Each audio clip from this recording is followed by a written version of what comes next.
Hey everybody, I'm going to try to make this into a two-part video. I'm going to talk about two separate things. First being, I'm going to make it quick, it is on 9/11. From what I remember at that age, because I was very young, I was in first grade at the time. I remember I was in elementary school, of course. We were in the kids' room that they had there at Randolph Elementary. I was playing with some Legos, and then little by little, teachers just seemed anxious and, just clearly upset. And, of course, when you're a kid, you just say, toys, just playing around. And later on, I started noticing the classroom started to deplete of children, or there was no more kids because they kept leaving. Their parents would come in and just grab them and go. And eventually, I was the only kid there. And it's not like, because my parents didn't care. It was because, one, my mother was working, and my dad, although, yes, he was at home sick, it was more along the lines that he realized from the reports that if they're going to attack they are going to attack the Pentagon and, the towers, then they're not going to target a school. Essentially, he was very logical about that situation. Anyways. Later on, when they did the investigation of it, I remember my grandfather, because I would spend time at his house with my grandma and grandmother and grandfather at the time, and usually on the weekends. And I recall my grandfather listening to the report on the radio, and when they were talking about certain things like how the FBI saw that these terrorists were getting flight school stuff, and they wanted to skip the teachings and all that other stuff, and eventually they were just coming up with crap. And I didn't really pay attention to that, but I paid attention to his reactions. I remember him because he was very staunch. He was standing over a table just, God damn it!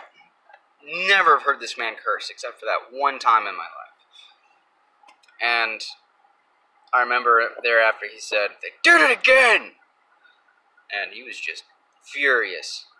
And I saw that, and I realized from what I've heard that it was something along the lines of terrorists. So I said, yeah, we'll get those terrorists. I'm not talking about the terrorists, Chris. And he goes and he leaves to his room and he starts reading his Bible.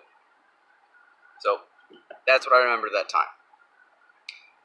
My grandfather realized, at least from what I can interpret from that, is that clearly those behind the scenes that rule society, truly rule society, did orchestrate this. It had nothing to do with terrorists. For crying out loud, he didn't even care. Like, to him, terrorists were like a fly that he can hear buzzing around. I'm not worried about terrorists. Clearly, they're not the issue. So, that out of the way. Second thing I wanted to talk about. Watching the film series, John Wick. I've had my eye on it because, again, I'm huge into action films. I love, the feeling of being a badass, thinking on it.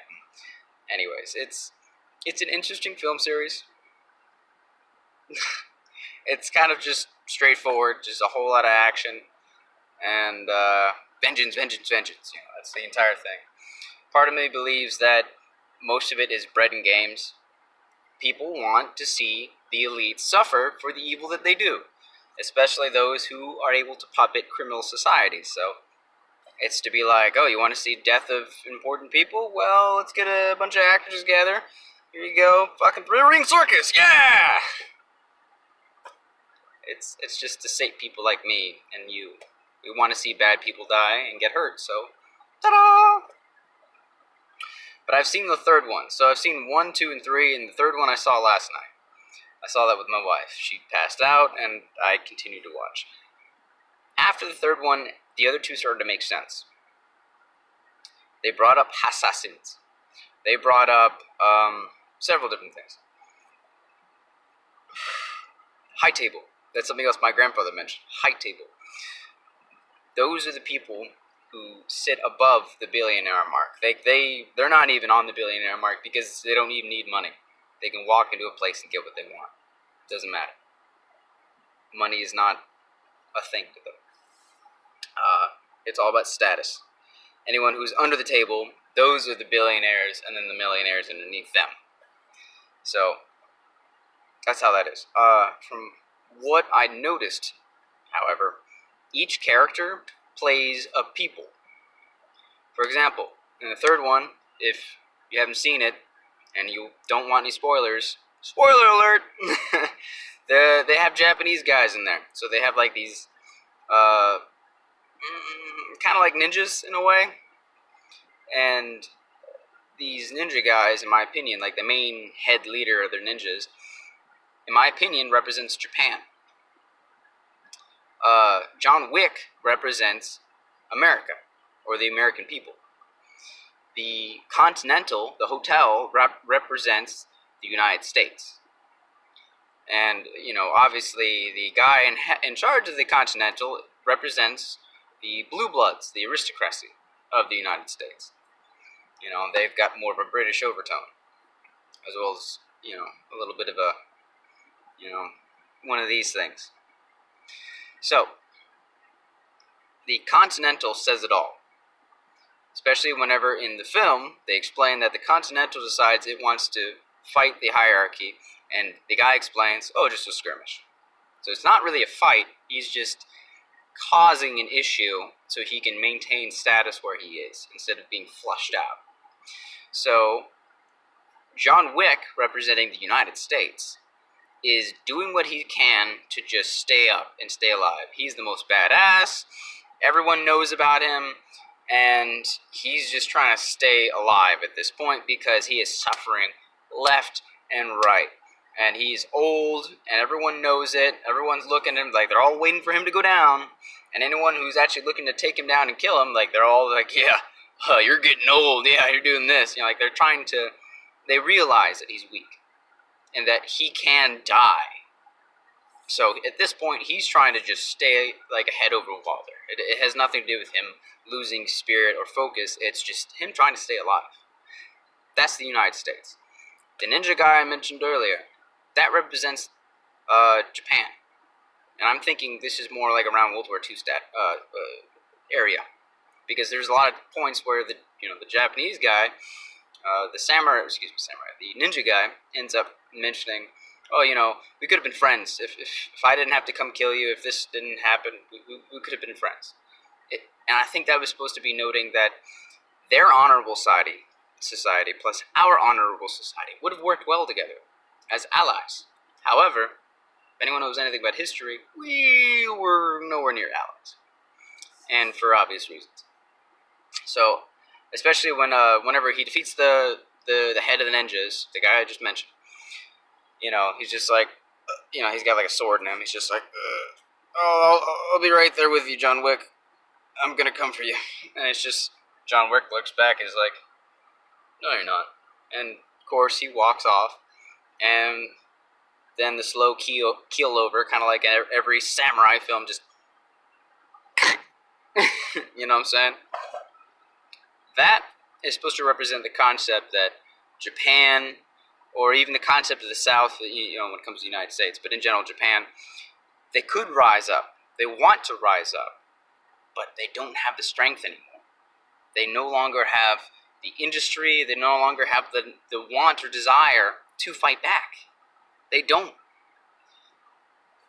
They had the death blow. Now they're underneath the United States in a chain hierarchy. And when it comes to John Wick, the American people, in that film series, we have various targets and various enemies. Now, I was wondering, why did we have the Russian structure in the United States for the first film?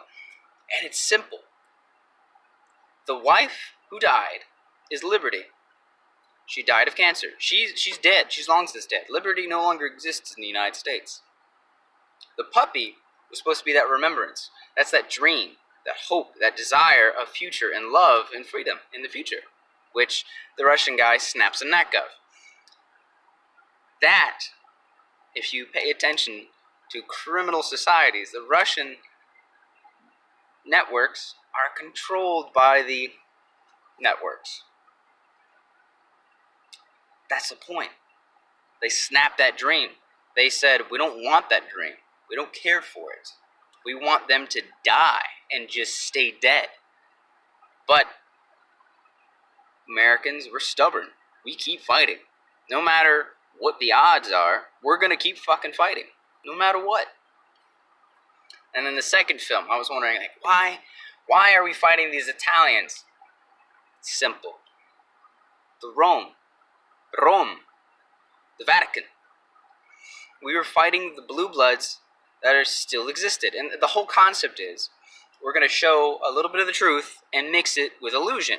You want the good guy to live, America, but you obviously want to show a little bit of truth. Roma, the Roman bloodlines, the high table. So clearly, they fight amongst each other, but they have statuses. Only they can kill each other. But it has to be under certain pretenses. Problem is, they use us, the pawns. They use John Wick to do the dirty work, just so they can kill John Wick.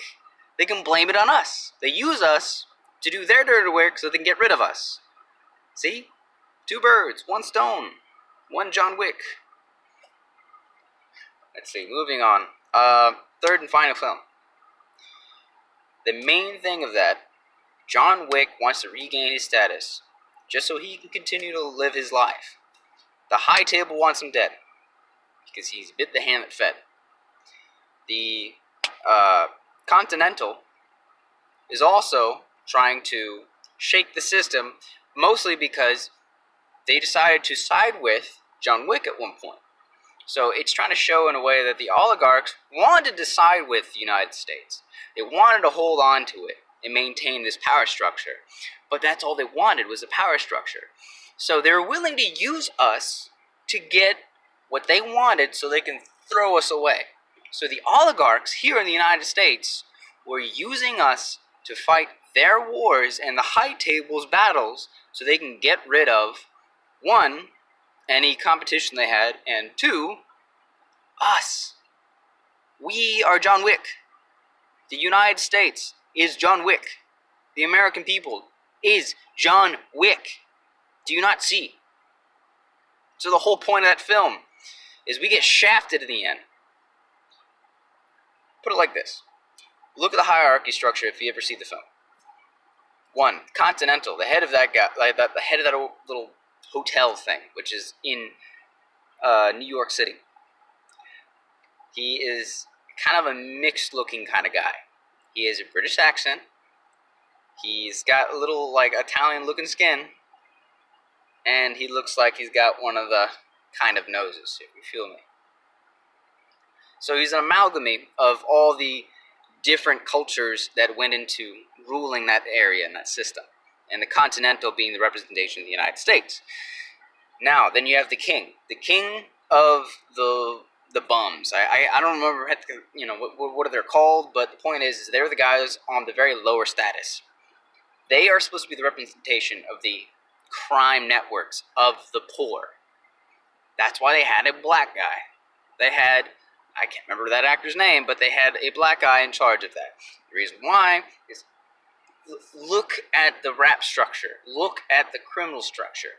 They're trying to say is there are certain statuses within crime in the networks behind the scenes that run society. And they're saying is, and again, I didn't say this out of racism. I'm saying this as, wake up, America. Everyone, don't worry about this. Realize that you and me, regardless of what this looks like or what genitals you have down below, you and I are status-wise beneath other people. We need to shaft them so we stop getting shafted by each other and them at the same time. Now, the king guy, he's always at the bottom.